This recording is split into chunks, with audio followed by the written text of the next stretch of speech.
مجدد صاحب فرماتے ہیں تو جہان کی طرف نہ جا، تو اندر کی طرف آ، تیرے اندر کا جو شیشہ ہے نا یہ اتنا بڑا ہے کہ 2 جہان اس کے اندر نظر آتے ہیں، تو اس کو صاف کر۔ اسی لیے جو صوفیاء ہوتے ہیں نا وہ یوں جھک کے اندر مطالعہ کرتے ہیں، مگر 30 سال یہ چلے کرتے ہیں صرف پاک کرنے کے لیے۔ اور جو آدمی چلا کرے جن پکڑنے کے لیے اور جادو سیکھنے کے لیے وہ بڑا خیر مسجد کوئی نہیں کرنا چاہیے، نالائق آدمی ہے۔ اتنی اجازت ہے کہ نہیں؟ وہ انتہائی نالائق آدمی ہے کہ جو 30 دن 20 دن چلے کرتا ہے، کس لیے کوئی جن قابو ہو جائے، اور جن قابو کر کے کرے گا کیا؟ چوری کروا گیا اس سے؟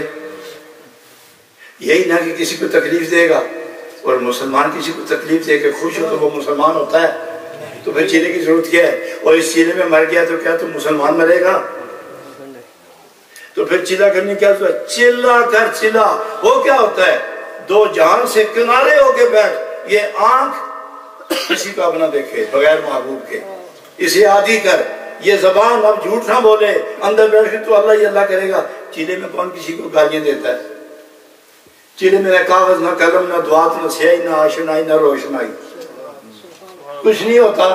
وہ تو ایک ہی مقصد ہوتا ہے، میرا محبوب مجھ سے راضی ہو جائے، میرا مالک مجھ سے راضی ہو جائے، مجھے اپنا بنا لے، یہی تو ہے۔